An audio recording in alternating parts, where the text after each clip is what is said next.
안녕하세요. 언론에서 허스포어라고 하는 이름이 재등장했습니다.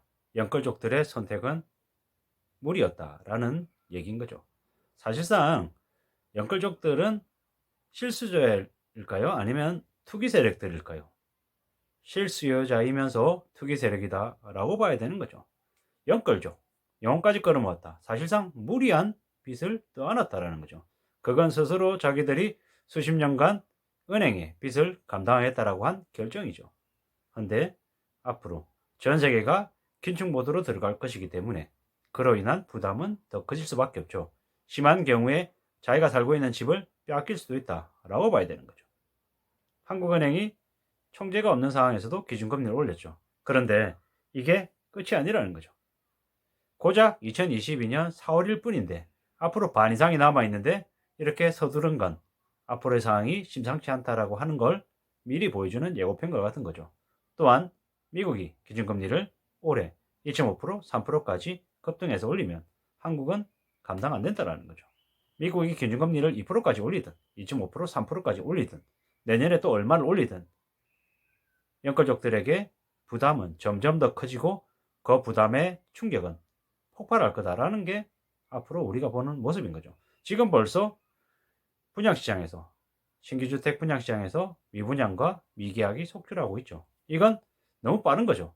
우리가 생각한 것보다 너무 빠르게 세상이, 나라가, 전 세계가 급변하고 있다는 거죠. 이런 우려스러운 상황에 뭔가 무리하게 일을 벌린다는 건 자살행위다.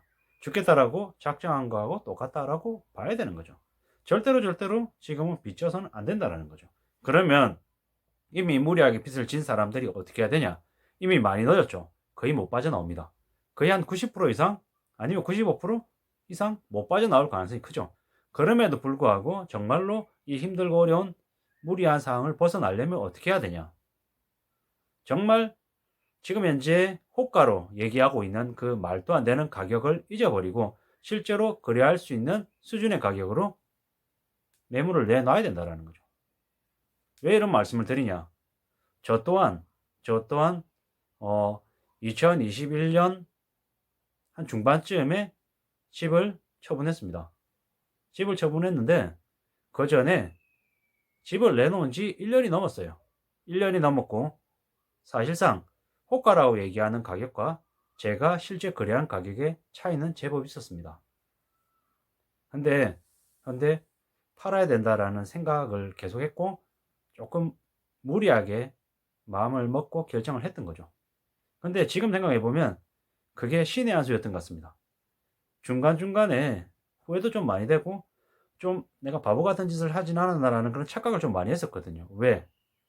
실제 제가 파는 가격과 실제 호가로 나오는 가격의 차이가 너무 많이 났기 때문인 거죠. 근데 그거는 실제로 제가 내놓았던 가격에 또 살려는 사람이 나오지 않아서 두 차례나 낮췄었거든요. 그랬기 때문에 거래가 됐다라는 거죠. 제가 구체적인 가격은 말씀 못 드리지만 실제로 거래된 가격과 호가로 얘기된 가격의 차이가 몇 억이었다라는 말씀만 드릴 수 있을 것 같습니다. 이게 뭐냐라는 거죠.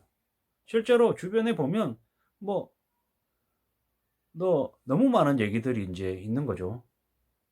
근데 말이 안 되는 일들이 지난 몇 년 사이에 벌어졌죠. 2억짜리 집이 9억, 10억이 되고 5억짜리 집이 20억이 됐다라는 게 믿기 어렵지만 그 네이버상에 그 실거래가라고 해서 등재되어 있는 데를 보면 실제로 그렇게 되어 있습니다. 2015년, 16년에 5억이었고 5억 5천이었던 집이 지금 20억, 21억에 거래가 됐다고 네이버상에 이렇게 나와 있으니 믿기 어려울 정도로 너무 많이 올라 있는 거죠. 그걸 20억을 주고 살 수 있는 사람이 있겠냐라는 거죠. 설사 현금을 그렇게 가지고 있는 사람이 그 집을 20억을 주고 사겠냐? 안 사죠. 10억이면 살까? 글쎄요. 지금 시국에는 10억 주고 그 집을 살까 생각하면 10억이어도 안 살 것 같죠. 2억이었던 집이 8억이 됐는데, 9억이 됐는데, 그걸 8, 9억짜리를 7억에 내놓는다고 지금 팔릴까요? 아마도 안 팔릴 가능성이 큽니다. 안 팔릴 가능성이 큽니다. 그러면 어떻게 가격을 책정해서 내놔야 팔릴까요? 참 생각하기 어렵죠. 얘기하기 되게 쉽지 않은 부분입니다. 그래서 대부분의 사람들이 집을 팔 수 없다라는 거죠. 지금 현재 시점에.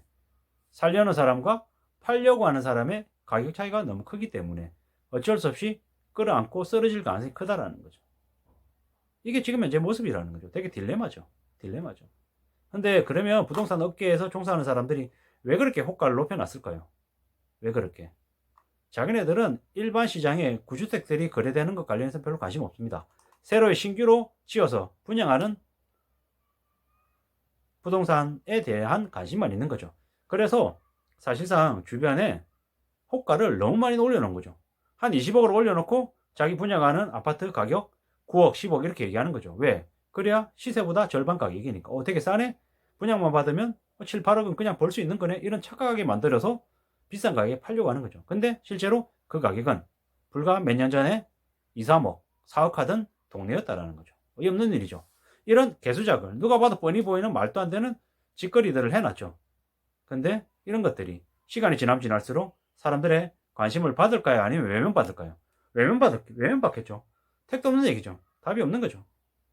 이런 일들이 벌어진다라는 거죠. 뭐 거래시장이 위축되는데 추가 금리 인상을 버티지 못할 영끌한 차주들이 퇴로할 수 있는 길이 확보하는 게 필요하다라고 했는데 그게 말처럼 쉽습니까? 아니죠. 영끌한 차주들이 가격을 자기가 정말 결심해서 확 내릴 수 없죠. 그래서 경매시장으로 넘어가는 거죠. 경매시장으로 간다라는 거죠. 부동산 시장이 비정상적이기 때문에 경매시장에서 물량들이 소화가 되는 거죠. 그리고 그 경매시장에서조차 물량이 소화가 안 되면 더 터져 나가는 거고 가격은 더 내려가는 거죠. 이러한 현실을 어떻게 감내하고 받아들일 수 있을까? 참 쉽지 않은 얘기라는 거죠. 많이 어려운 얘기라는 거죠. 그렇기 때문에 더욱더 잘 생각해 볼 필요가 있다는 거죠. 앞으로 우리가 살아가는 삶은 매우 힘들어지고 매우 어려워질 수밖에 없다는 거죠. 뭐 세금으로 미분양 해결해 준다고 하니까 그런 거 신경 안 쓰고 미분양이 나든지 말든지 그냥 악착같이 계속 건설업계들은 지어대고 있죠. 근데 그 엄청난 물량 공세를 나중에 버틸까요? 견딜 수 있을까요? 정말 어렵죠. 지금 현재 금리가 오르면 환율이 어떻게 될까요? 환율 또한 지금 현재 불확실하고 부동산은 초토화될 것 뻔하고 이래저래 많이 어려워질 것 같죠. 앞으로 들어서게 될 새 정부가 제대로 정책을 펼쳐서 경제 충격이 연착륙되게 할 수 있을까? 사실상 그런 것에 대한 관심보다는 그저 자기들이 이번에 한몫 잡아서 해먹어야 된다는 생각을 더 많이 하지 않을까라는 생각이 드는 거죠. 어떻게든 재벌, 족벌과 기득권들에게 바짝 붙어가지고 자기 자리 이용해가지고 철저하게 더 부자 되겠다라고 수작 부리고 서민들에게는 더 많은 부담, 더 많은 세금을 징수할 가능성이 크다라고 보는 거죠.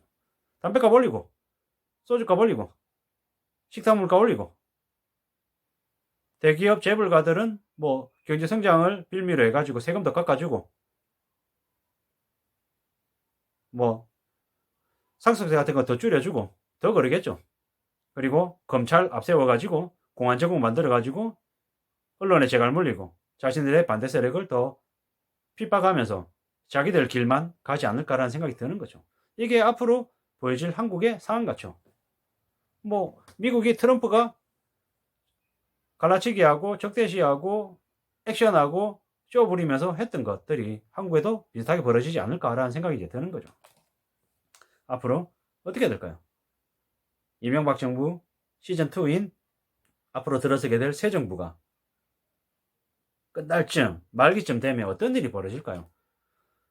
주변이 난리 났을 것 같은 거죠. 무리하게 빚진 사람들이 집을 뺏기고 직장을 잃고 그냥 삶이 되게 흉악해질 것 같은 거죠. 조금이라도 남의 약점 잡아가지고 돈벌이 수단으로 이용해 먹으려고 하고 엄청 많은 일들이 벌어질 것 같다라는 거죠. 이게 앞으로 벌어질 일이다 라고 이제 보여지는 거죠.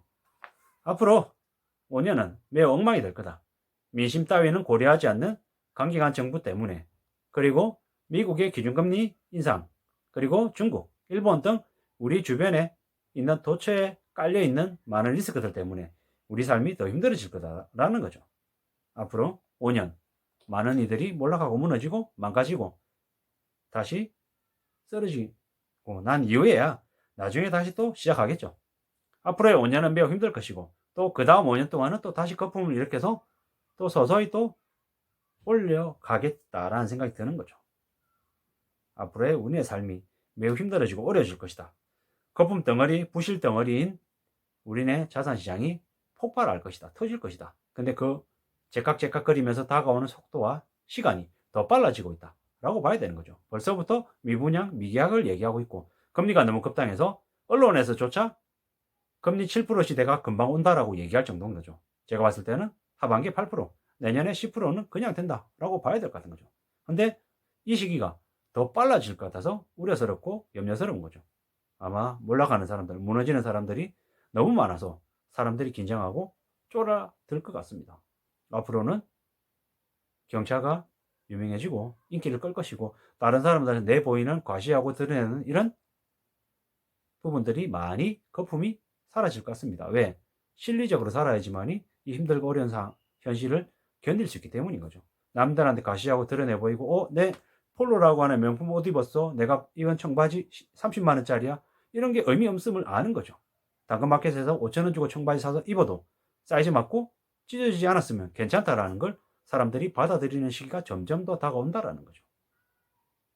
자기 범위 안에서 분수 안에서 생활하고 욕심 부리지 않고 착실하게 살면 그래도 부자는 못 되더라도 중간 이상은 갈 수 있다라는 생각을 가지고 지내는 게 좋겠다라는 말씀을 드립니다.